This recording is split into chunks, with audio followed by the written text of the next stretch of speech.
सामने। इस काल ने कितनी कठिनाई पैदा करी, झूठे गुरु भेज दिए, नकली ज्ञान बतावे, नकली नाम बतावे, और ये भोली आत्मा उनको परम धनी मान के पूर्ण गुरु मान करके आंखें बंद करके बैठे श्रद्धालु। अब उनको कहते हैं कि तुम्हारी साधना गलत है, वो नाराज हो जाते हैं और लड़ने को उतारू हो जाते हैं। अब भोली आत्मा है, उन्होंने तो उनको पूर्ण संत मान रखा है, उनको क्या कहेगा पता नहीं। तो पुण्यात्माओं, यदि आप किसी मार्ग पर जा रहे हो, आगे से आपको कोई कहता कि मार्ग ठीक नहीं आपका, तो बुद्धिमान व्यक्ति को वहां रुक जाना चाहिए, उसकी बातों पे कुछ जोर देना चाहिए, उसके साथ झगड़ा नहीं करे कि तू झूठ क्यों बोला है, क्यों गलत बता रहा है मेरे मार्ग को। इसमें लड़न की के बाद से भाई, अगर आपको कॉन्फिडेंस है कि मैं सही जा रहा हूं तो चला गया, नहीं इसने जैसा कहा उसको आपको बता दिया भी, अगर रास्ता ठीक नहीं तेरा यूं, तो उसके साथ झगड़ा नहीं करना होता। कोई भी ना करता ऐसे तो, बल्कि विचार करता आदमी कि सचमुच इसने क्यों ऐसा कहा, भाई पता तो करे, कारण पूछे, फिर वो कारण बतावे, उससे ना यकीन हो दूसरे से पूछे, तीसरे से पूछे, तो जब फाइनल हो जाए उस मार्ग पे फिर चलना चाहिए।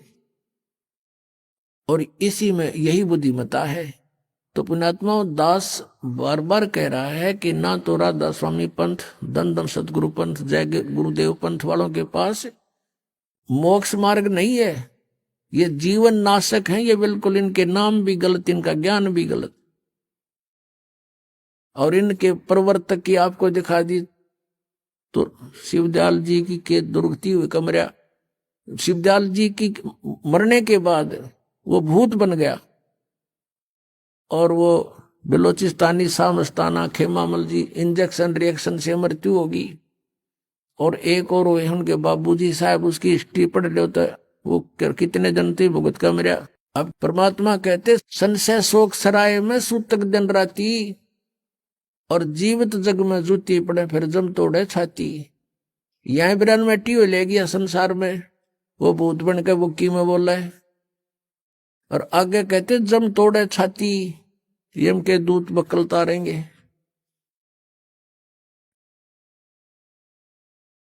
अब क्या बता रहे हैं परमात्मा कि यो सौदा फिरना ही संतो, यो सौदा फिरना ही, ये लोहे जैसा ताव जात है काया देश राही, और तीन लोक और भवन चतुर्दश सब जग सौदे आही। फिर बताते हैं कि ये दम टूटे पिंडा फूटे हो लेखा दरगाह माही, उस दरगाह में मार पड़ेगी त्रियम पकड़ेंगे बाही। वहां पर ना किसी की पेश चले, चाहे कोई राष्ट्रपति है, मृत्यु होने के बाद यम के दूत उसको गिरफ्त कर लेते हैं तुरंत, और वहां खड़ा कर देते हैं दरबार के अंदर। एक उदाहरण बताया परमात्मा ने अपनी वाणी में कि एक प्रियव्रत नाम का राजा था, उसने पहले तो तप किया, तप से उसको राज्य प्राप्त हुआ, और जब राज्य का समय पूरा हुआ तो यम के दूत पकड़ कर ले गए उसको, धर्मराज के दरबार में खड़ा कर दिया। यम के दूत जब लेने आए प्रियव्रत को, उसने कहा कि मुझे कुछ सांस और दे दो जीने के लिए। उसका बहुत लंबी आयु थी, बहुत लंबी आयु तक उसने राज्य किया था, और फिर भी जीने की आशा थी। कहा यम के दूतों से कि मुझे कुछ और श्वास दे दो। यम के दूत कहने लगे खबरदार, दे तूने सांस लिया तो तेरे श्वास पूरे हो चुके हैं, चलो। धर्मराज के दरबार में लेकर गए, वहां उसका अकाउंट बताया गया कि इतने वर्ष तूने तप किया था, उसके प्रतिफल में इतने वर्ष तूने राज्य कर लिया, अब बता कुछ करके लाया आगे के लिए। अब वहां तो सब पता होता है, उसकी जेब में पता लग जाता है कितना सामान है। कहने लगा जी नहीं, तकसीर होगी। कहने लगे इसका काला मुंह करो। अब प्रियव्रत कहता है मेरा काला मुंह क्यों किया जाता है, राजा था पूरी पृथ्वी का। तो धर्मराज ने कहा कि भक्ति के लिए भेजा था, भक्ति करे नहीं डले डोए, और फिर वो प्रियव्रत कहता गलती बन गई। धर्मराज कहता मैं तो गलती की सजा देता हूं, जाओ पशु की योनि में जा राजा, अब गधा राजा बन जा। परमात्मा कहते हैं कबीर हरि के नाम बिना ये राजा रसब हो, रसब माने गधा।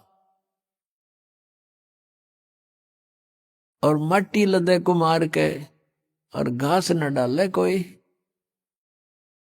अपने आत्माओं वो परमात्मा कितने दयालु हमें कितनी कितनी कितनी वाणी बोल करके बता रही हैं। और साथ में ये भी बता रहे हैं कि तू मुझे पहचान ले, तेरा सब झंझट खत्म कर दूंगा, ये रास्ता न खत्म कर दूंगा जन्म और मृत्यु का। तो पुणात्माओं कहते हैं उस दरगाह में मार पड़ेगी, यम पकड़ेंगे बाही, जा दिन की मुझे डर नहीं लागे, लज्जा रहे कि नहीं। फिर क्या बताते हैं कि नर नारायण देह पा तू फिर 84 जाही।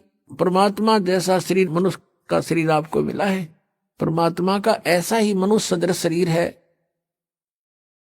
इसलिए परमेश्वर को भी पुरुष कहते हैं। और उस पुरुष ने मनुष्य को अपना शरीर दिया है तो मनुष्य को भी पुरुष बोलते हैं। लेकिन परमात्मा का जो मटेरियल है शरीर का वो हमारे जैसा नहीं है। ऐसनाविरम शुक्रम अकायम, ऐसनाविरम, उसका शरीर माता पिता के योग से बने शुक्र का नहीं है, उसकी शरीर में नाड़ी आदि का व्यवस्था नहीं है, वो स्वयंभू है, परिभू है, वो कबीर मनीषी है, सह